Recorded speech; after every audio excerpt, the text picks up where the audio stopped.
हाँ भाई बच्चों, एक्सरसाइज 12.19 12.19 पैसिव वॉइस चैप्टर चल रहा है। आज 3 एक्सरसाइज हमने दी थी पिछली बार, 19, 20 और 21। अब इनको देखिए। पहला सेंटेंस है, a dog has beaten the child. Active voice का वाक्य है ये और उसको पैसिव वॉइस में कन्वर्ट करना है। The child has been beaten by a dog. A cruel boy killed the pretty bird. The pretty bird was killed by a cruel boy. He is loved by all. तो all love और he का हो जाएगा him. All love him. Kanitkar scored 20 runs. The 20 runs were scored by Kanitkar. My father will write a letter. A letter will be written by my father. The lion was shot dead by Englishman. तो Englishman shoot हो जाएगा, second form आएगी यहाँ, shoot dead the lion, ठीक है, या shoot the lion dead हो जाएगा। He did not keep me waiting yesterday. तो मी को आप बनाइए सब्जेक्ट इसमें, क्योंकि मी इसका ऑब्जेक्ट है। तो आई वॉज नॉट केप्ट, ठीक है, I was not kept waiting और yesterday by him. The teacher asked my name. तो my name was asked by the teacher. Why did your brother not help you? तो why were you not helped by your brother? My scooter has been stolen today. देखिए इसमें subject नहीं है, ये वाक्य passive voice का है और इसको अगर हमें वापस बनाना है तो इसमें सब्जेक्ट हमें लेना पड़ेगा। तो कोई लगा दीजिए, someone has stolen my scooter today. We must execute your order. तो your order must be executed by us. He made a very remarkable discovery. A very remarkable discovery was made by him. His principal praised him. He was praised by his principal. My cousin has drawn the picture. The picture has been drawn by my cousin. Someone has stolen my shoes. तो my shoes had been stolen by someone आप लगाइए चाहे ना लगाइए। Someone जब होता है तो इसे हम ऐसे लगा देते हैं अपने आप ही, बाद में बाई लगाकर इसको लगाने की आवश्यकता नहीं है। चलिए exercise 12.20। Ram killed a bird with his gun. तो a bird was killed by Ram with his gun. They have solved all the sums in the class. All the sums have been solved by them in the class. He has made a mistake. A mistake has been made by him. His teacher praised him. He was praised by his teacher. He reads one new book. One new book was is आएगा, is read by him. He has answered all the questions. All the questions have been answered by him. They threw him out. So he was thrown out by them. Everyone loves him. So he was loved by everyone. Sita ate a ripe mango. Was नहीं, sorry, वो 8वां sentence गलत हो गया, is आएगा, उसमें loves आ रहा है ना। तो he is loved by everyone. Sita ate a ripe mango. A ripe mango was eaten by Sita. He will have finished his homework. His homework will have been finished by him. My brother wrote that long letter. तो that long letter was written by my brother. We did not import the sugar last year. The last year नहीं, sorry, the sugar was not imported last year, ठीक है, by us लगाइए चाहे ना लगाइए, by us कर दीजिए। The police caught the thieves. The thieves were caught by the police. He does not use sugar in his diet. तो sugar is not used by him in his diet. He earned a lot of wealth without unfair means. तो a lot of wealth was earned by him, या चाहे by him बाद में लगा दीजिए, without unfair means पहले लिख दीजिए। अब है 12.21। This song was sung by Lata. ये पैसिव वॉइस का सेंटेंस है, तो Lata sang this song. Your letter can be posted by my servant. तो my servant can post your letter. A book was written by him. He wrote a book. You will be given a ticket by the manager. तो the manager will भी आ रहा है तो will give हो जाएगा, be हट जाएगा। Will give a ticket to you या will give you a ticket. A number of books were read by him. तो he read a number of books. All the problems were solved by him. So he solved all the problems. All the doors were locked by them. So they locked all the doors. He was taken to the hospital by his friends. So his friends took him to the hospital. The dog will be beaten by his master. So his master will beat the dog. My book has been stolen by someone. So someone has stolen my book. A number of plays were written by Shakespeare. So Shakespeare wrote a number of plays. A number of letters were written by him to his father. So he wrote his father a number of letters. He wrote a number of letters to his father. The naughty boy was punished by the teacher. The teacher punished the naughty boy. Those thieves were caught by the villagers. The villagers caught those thieves. English was being read by those boys yesterday. So those boys was reading English yesterday. Was के साथ being आया हुआ है तो passive voice का sentence present continuous का, past continuous का. Let a song be sung by Ram in the company of his friends.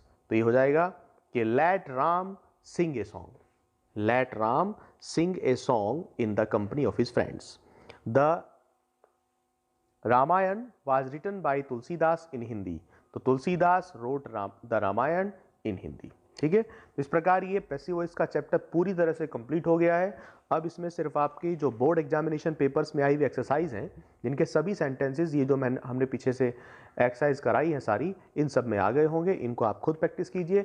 कभी कोई दिक्कत समस्या आती है तो आप जो है मुझे व्हाट्सएप कर सकते हैं या मेरे इसी वीडियो लिंक पर आप नीचे कमेंट में डाल सकते हैं. ठीक है, चलिए अब हम शुरू करते हैं चैप्टर कंजंक्शन. कंजंक्शन जो है 16वां चैप्टर है आपकी इस बुक में. कनेक्टर.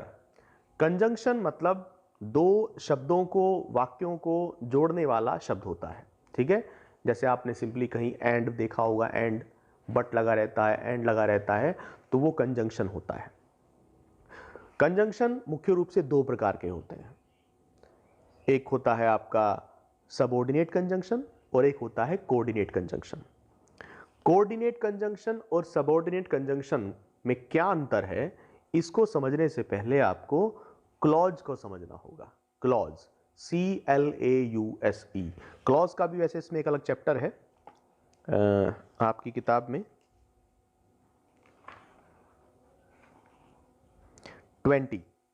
20वां चैप्टर है, तो इसको भी हम यहीं पूरा कर देते हैं.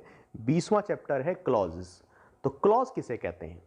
क्लॉज एक छोटा वाक्य होता है. पूरे बड़े वाक्य के अंदर कई बार आपने देखा होगा 2-2, 3-3 सेंटेंस आ जाते हैं. तो उन छोटे छोटे सेंटेंसेस को जिनको जोड़कर एक बड़ा सेंटेंस बनाया गया है उसे क्लोज कहते हैं. तो सेंटेंस तो एक पूरा सेंटेंस होता है, लेकिन उसके अंदर जो छोटे छोटे सेंटेंस आते हैं उन्हें क्लॉज कहते हैं. तो क्लॉज मुख्य रूप से दो प्रकार की होती हैं.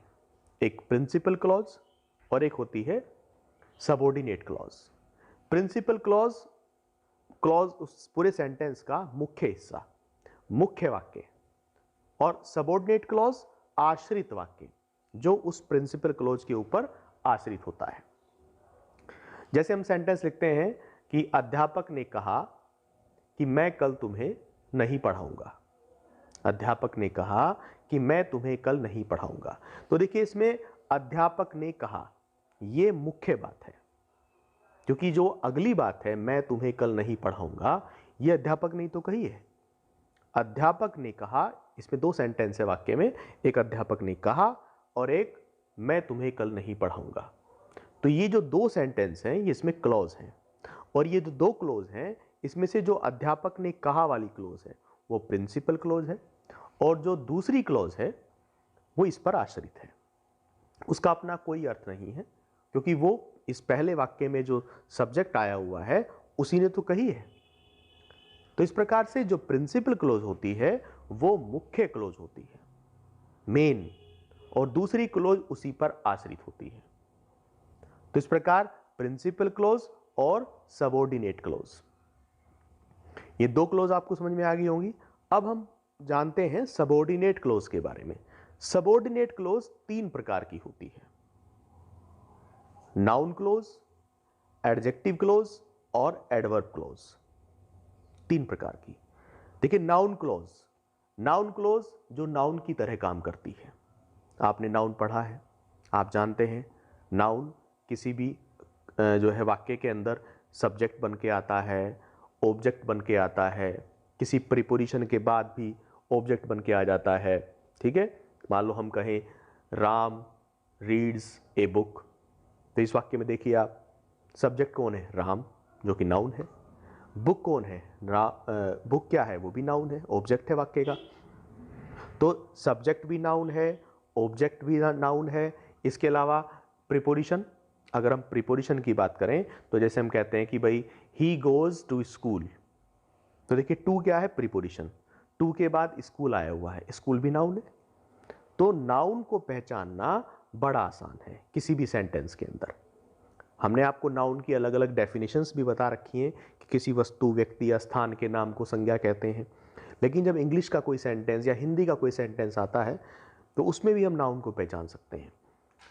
जो सब्जेक्ट होता है वो नाउन होता है, भले ही वो किसी वस्तु, व्यक्ति या स्थान का नाम आपको ना लग रहा हो, लेकिन अगर वो सब्जेक्ट है वाक्य का तो वो नाउन है। और इसी तरह अगर कोई वाक्य का ऑब्जेक्ट है वो भी नाउन है, भले ही वो आपको कोई वस्तु, व्यक्ति या स्थान का नाम ना लग रहा हो।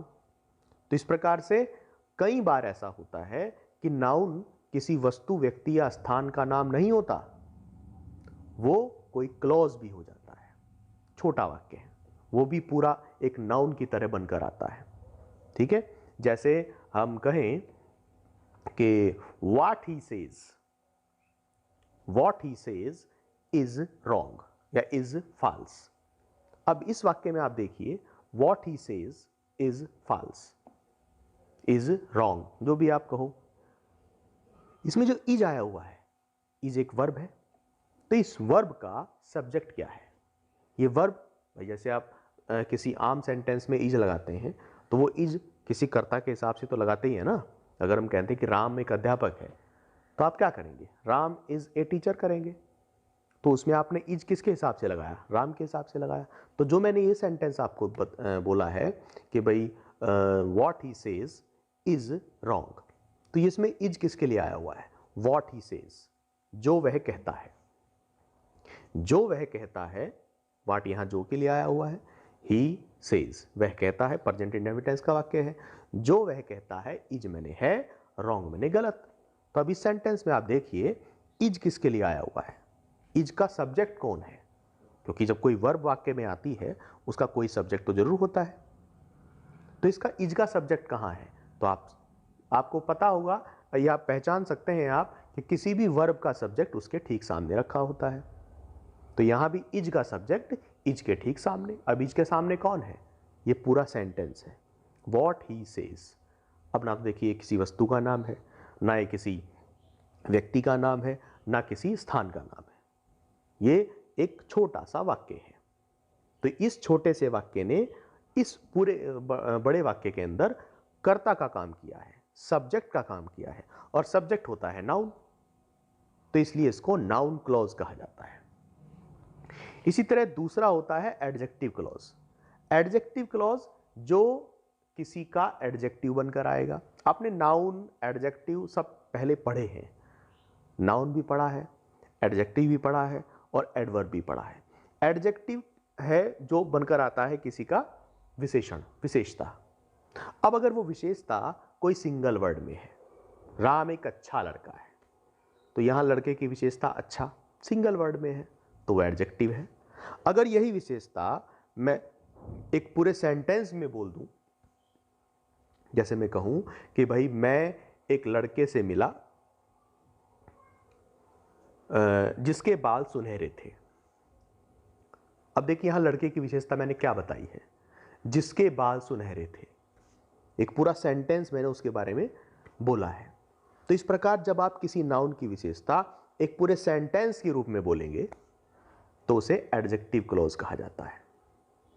इंग्लिश में अगर मैं कहूं I met a boy, I met मैं मिला, ए बॉय एक लड़के से, हु जो, हैज हैड कर दीजिए क्योंकि पिछला सेंटेंस पास्ट का है, हु हैड जिसके पास थे, क्या थे, कुछ भी आप लिख दीजिए, गोल्डन हेयर्स, गोल्डन हेयर मतलब सुनहरे बाल, गोल्डन हेयर, या फिर आप who had a car, who had a golden pen, कुछ भी आप कह सकते हैं।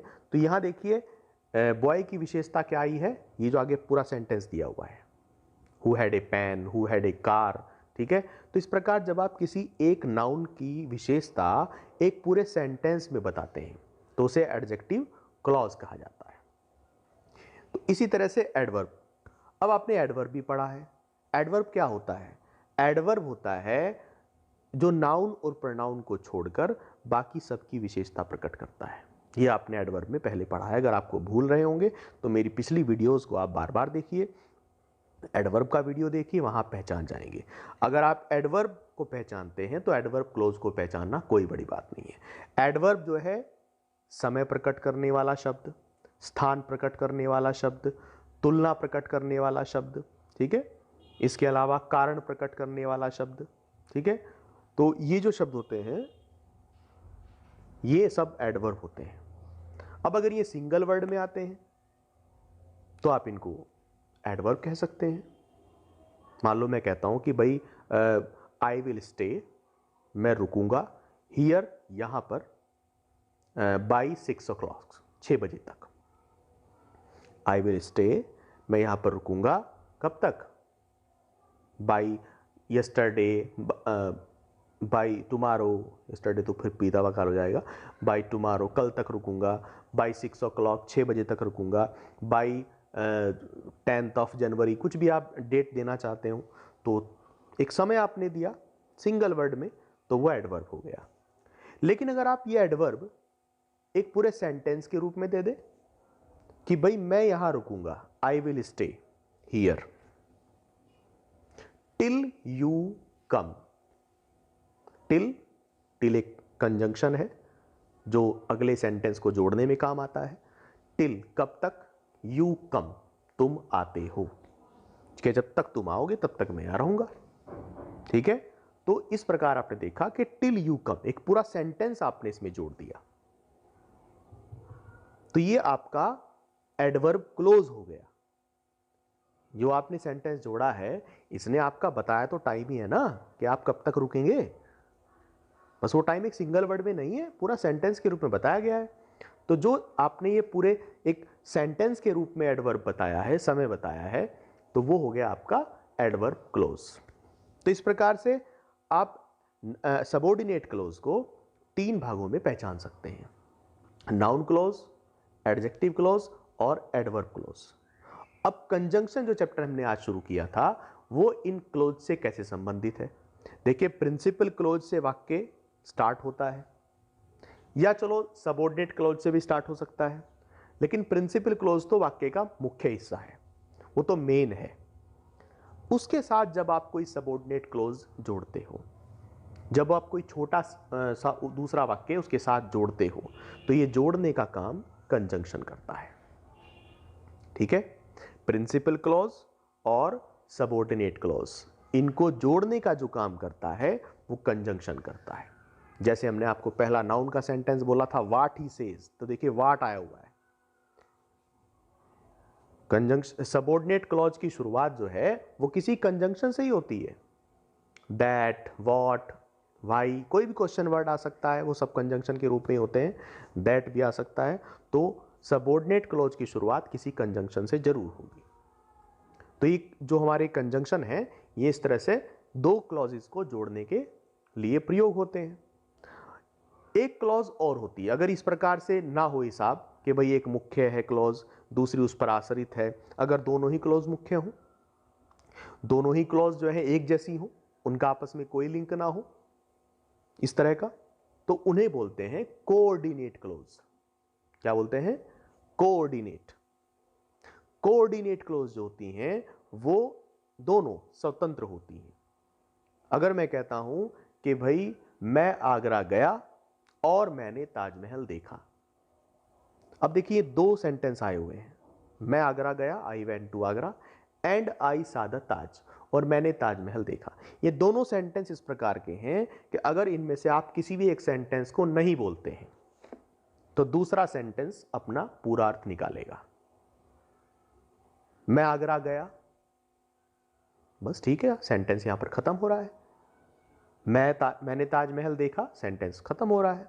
लेकिन इससे जो पिछला वाक्य मैंने बोला था कि अध्यापक ने कहा कि मैं तुम्हें नहीं पढ़ाऊंगा, अब अगर आप अध्यापक ने कहा ही केवल बोलते हैं तो सेंटेंस पूरा नहीं लगता है। अगले सेंटेंस की डिमांड में अध्यापक ने क्या बोला, ठीक है, तो अध्यापक ने कहा। अगर मैं जो दूसरा वाक्य बोला था कि जो मैंने कहा वो गलत है, जो वह कहता है वो, व्हाट ही सेज, जो वह कहता है वो गलत है, तो अगर मैं सिर्फ इतना बोल दूं कि जो वह कहता है, अब आगे देखो सेंटेंस की डिमांड है, सेंटेंस यहां पर पूरा नहीं लग रहा हमें, जो वह कहता है, आगे और कुछ भी पूछा जा रहा है। तो इस प्रकार का जो सेंटेंस होगा जिसमें आपको एक वाक्य बोलकर दूसरे वाक्य की डिमांड नजर आती है, आपका एक वाक्य से काम नहीं चल रहा है, तो वहां तो प्रिंसिपल क्लॉज और सबऑर्डिनेट क्लॉज का हिसाब किताब है। और जहां दो ऐसे सेंटेंस आपस में जुड़े हुए हैं जिनका अगर आप एक को हटा भी दें तो कोई दिक्कत नहीं आती, वो सेंटेंस कोऑर्डिनेट क्लॉज कहे जाते हैं कि उन सेंटेंसेस के अंदर कोऑर्डिनेट क्लॉज हैं। तो दो कोऑर्डिनेट क्लॉज को जोड़ने वाला कंजंक्शन कोऑर्डिनेट कंजंक्शन होता है, और प्रिंसिपल और सबऑर्डिनेट को जोड़ने वाला कंजंक्शन सबऑर्डिनेट कंजंक्शन होता है। यानी कि कंजंक्शन के जो दो प्रकार मैं आपको जिक्र कर रहा हूं, कोऑर्डिनेट कंजंक्शन और सबऑर्डिनेट कंजंक्शन, ये डिपेंड करता है कि भाई आपने क्लोज कौन सी जोड़ी हुई है। अगर दो कोऑर्डिनेट क्लोज को जोड़ना है तो वहां कोऑर्डिनेट कंजंक्शन आएगा, और अगर एक प्रिंसिपल और सबऑर्डिनेट क्लॉज को जोड़ना है तो वहां सबऑर्डिनेट कंजंक्शन आएगा। यानी कि आप आराम से कंजंक्शन को पहचान सकते हैं अगर आप क्लोज पहचान लेते हैं। तो इसका मतलब सबसे ज़्यादा जरूरी होता है कि आप क्लोज को पहचानिए, फिर क्लोज के साथ आप कंजंक्शन को आराम से पहचान लेंगे। ठीक है, तो अभी हम चूंकि कंजंक्शन का चैप्टर ले रहे हैं तो काइंड्स ऑफ कंजंक्शन देखिए आपकी किताब में साफ लिखा है, दो कंजंक्शन बताए हैं, कोऑर्डिनेट कंजंक्शन और सबऑर्डिनेट कंजंक्शन, जो मैंने आपको समझा दिए हैं। कोऑर्डिनेट कंजंक्शन दो कोऑर्डिनेट क्लॉजेस को जोड़ेगा, और सबऑर्डिनेट दो, एक प्रिंसिपल और एक या एक से अधिक भी हो सकती हैं, सबऑर्डिनेट क्लॉजेस को जोड़ेगा, तो वो हो जाएगा सबऑर्डिनेट कंजंक्शन। ये तो उसकी डेफिनेशन हो गई। अब जो आपका कोऑर्डिनेट कंजंक्शन होता है इसके भी फिर हम जो है कई पार्ट कर लेते हैं कि भाई जो कोऑर्डिनेट कंजंक्शन है उसमें कौन कौन से कंजंक्शन आते हैं। देखिए इसमें आपको इसने बहुत सारे कंजंक्शन लिखकर भी दिए हैं कि कौन कौन से कंजंक्शन है इसमें। कोऑर्डिनेट कंजंक्शन में सीधा सीधा है, दो जो बराबर बिल्कुल समकक्ष क्लॉज होती है उनको जोड़ने में काम आता है, जैसे एंड है, बट है, ठीक है, either or, neither NOR, note only, but also, इनको आप नोट भी कर सकते हैं। सभी कंजंक्शंस मैं आपको बता सकता हूँ। वैसे इनके अलग अलग भी पार्ट होते हैं, वो पार्ट आप जो है बड़ी क्लासेस में जब जाएंगे वहाँ आप सीखेंगे, लेकिन यहाँ आपको सिर्फ कंजंक्शन भी पता हो उतना ही बहुत है। ठीक है, मैं आपको अलग से बता रहा हूँ। कोऑर्डिनेट कंजंक्शन आप नोट कर सकते हैं, स्क्रीन पे भी आ रहे हैं, वहाँ भी आप देख सकते हैं। And, but, as well as, not only but also, either or, neither nor, ठीक है, और एक होता है बोथ एंड, बोथ एंड हो जाएगा। तो ये कुछ कंजंक्शन आप समझ सकते हैं, इनको कोऑर्डिनेट क्लॉजेस को जोड़ने में प्रयोग करते हैं।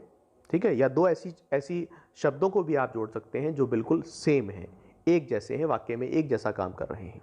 ठीक है, तो और सबऑर्डिनेट कंजंक्शंस ऐसी क्लोज को जोड़ेंगे जो आपको समय बताएगी, कारण बताएगी, ठीक है, स्थान बताएगी। जैसे समय बताने वाले कौन से होते हैं, आफ्टर, बिफोर, टिल, अनटिल, ठीक है, व्हेन, व्हेन भी बताएगा समय ही, ठीक है। स्थान कौन बताएगा, वेयर, वेर एवर, ठीक है, और इसी तरह से कारण कौन बताएगा, वाई, ठीक है। तो अभी आपने कंजंक्शन को जाना, दो प्रकार के होते हैं, कोऑर्डिनेट, सबऑर्डिनेट। इनको पहचानने के लिए आपको क्लॉज जाननी पड़ेगी। मैंने आपको क्लॉज बताई, नाउन क्लॉज, पहले दो क्लॉज होती हैं, कोऑर्डिनेट क्लॉज जो कि दोनों समकक्ष होती हैं। क्लॉज किसे कहते हैं? सेंटेंस के अंदर छोटे वाक्य, सेंटेंस के अंदर जो छोटे छोटे वाक्य आते हैं उनको क्लॉज बोलते हैं। तो वो क्लॉज दोनों समकक्ष भी हो सकती हैं। समकक्ष हैं मतलब बराबर हैं, दोनों क्लॉज ऐसी हैं कि अगर आप किसी एक क्लॉज को हटा दें वाक्य से तो दूसरी क्लॉज का उससे कोई मतलब नहीं है, वो अपना अलग अर्थ निकाल रही है, वो अपना अलग अर्थ निकाल रही है। जब दोनों क्लॉजेस, दोनों छोटे वाक्य अपना अलग अलग अर्थ निकालते हैं, वो दोनों आपस में कोई ऐसे लिंक नहीं होते कि भाई एक के बिना दूसरे का अर्थ नहीं निकलेगा, तो ऐसी क्लॉजेस को कोऑर्डिनेट क्लॉज कहते हैं। और जिन क्लॉजेस का अर्थ आपस में जुड़ा हुआ है, अगर एक क्लॉज को आप नहीं बोलते हैं, दूसरी का अर्थ पूरी तरह से साफ नहीं होगा, तो ऐसी क्लॉजेस को, जो मुख्य क्लॉज है उसको प्रिंसिपल क्लॉज कहते हैं, और जो दूसरी क्लॉज है वो उस पर आश्रित होती है, उसे कहते हैं सबऑर्डिनेट क्लॉज। सबऑर्डिनेट क्लॉज के तीन पार्ट हैं, नाउन क्लॉज, एडजेक्टिव क्लॉज और एडवर्ब क्लॉज। तो इन तीनों क्लॉजेस का मैंने आपको तरीका बताया है। नाउन क्लॉज किसे कहते हैं? नाउन के रूप में काम करती है, एडजेक्टिव एडजेक्टिव के रूप में काम करेगी, और एडवर्ब एडवर्ब के रूप में काम करेगी। अब इन तीनों क्लॉजेस को पहचानना और उसके हिसाब से फिर कंजंक्शन को पहचानना, क्योंकि कंजंक्शन जो है कोऑर्डिनेट क्लॉजेस को जोड़ने के लिए कोऑर्डिनेट कंजंक्शन प्रयोग होता है, और सबऑर्डिनेट क्लॉजेस को जोड़ने के लिए सबऑर्डिनेट कंजंक्शन होता है। फिर इन क्लॉजेस और इन कंजंक्शन के हिसाब से सेंटेंस के भी तीन टाइप होते हैं, एक सिंपल सेंटेंस, एक कंपाउंड सेंटेंस और एक कॉम्प्लेक्स सेंटेंस। सिंपल, कंपाउंड और कॉम्प्लेक्स, इन पर हम अगली वीडियो में जिक्र करेंगे। अभी इस वीडियो में इतना ही रहेगा, ठीक है। आज आपके पास काम तो कुछ है नहीं, लेकिन ये जो दो चैप्टर आपको मैंने बताए हैं 16 और 20, चैप्टर नंबर 16 है द कंजंक्शन और चैप्टर नंबर 20 है क्लॉजेस। इन दोनों चैप्टर्स के जो नियम हैं जो मैंने आपको बता दिए हैं वैसे, लेकिन आप किताब के माध्यम से भी इनको पढ़ेंगे तो थोड़ा आपकी जानकारी और बढ़ेगी। तो अगली वीडियो में हम बात करेंगे सिंपल, कॉम्प्लेक्स और कंपाउंड सेंटेंसेस के रूप में के बारे में, ठीक है। चलिए, ओके।